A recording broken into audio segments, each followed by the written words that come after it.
भारत युद्धाच्या दिशेने मोठं पाऊल उचलण्याची शक्यता. शस्त्रसंधी करार रद्द करण्याबाबत विचार सुरू. भारतीय सैन्याच्या तिन्ही दलांना सज्ज राहण्याचे आदेश.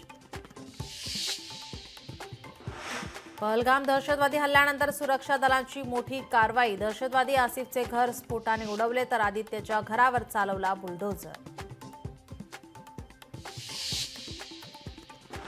भारत पाक नियंत्रण रेषेवर पाकिस्तानी सैन्याकडून गुरुवारी रात्री गोळीबार. भारतीय सैन्याकडून चोख प्रत्युत्तर. कोणतीही जीवितहानी नाही.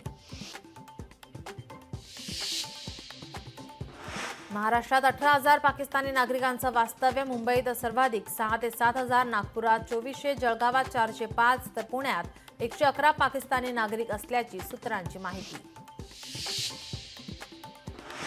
232 प्रवाशांना घेऊन आज आणखी एक विशेष विमान मुंबईत पोहोचणार. आतापर्यंत 500 पर्यटक राज्यात दाखल.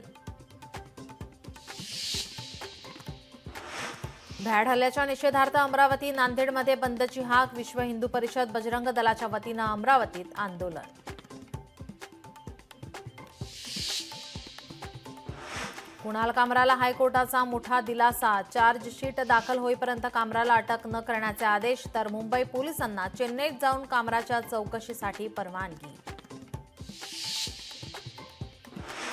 पाकिस्तानी भालाफेकपटू अर्शद भारतात येणार नाही. बंगळुरूमध्ये 24 मे पासून सुरू होणाऱ्या NC क्लासिक स्पर्धेचं नीरज चोप्राने दिलेलं निमंत्रण नाकारलं. आज रात्रीपासून एल्फिस्टन पूल बंद होणार. पुढील 20 महिने पूल बंद राहणार. MMRDA नवा पूल बांधणार. मुंबईकरांना उकाड्यापासून दिलासा मिळणार. विदर्भातील अनेक भागात उष्णतेच्या लाटेचा इशारा. तर मराठवाड्यात ढगांच्या गडगडाटासह पावसाचा अंदाज.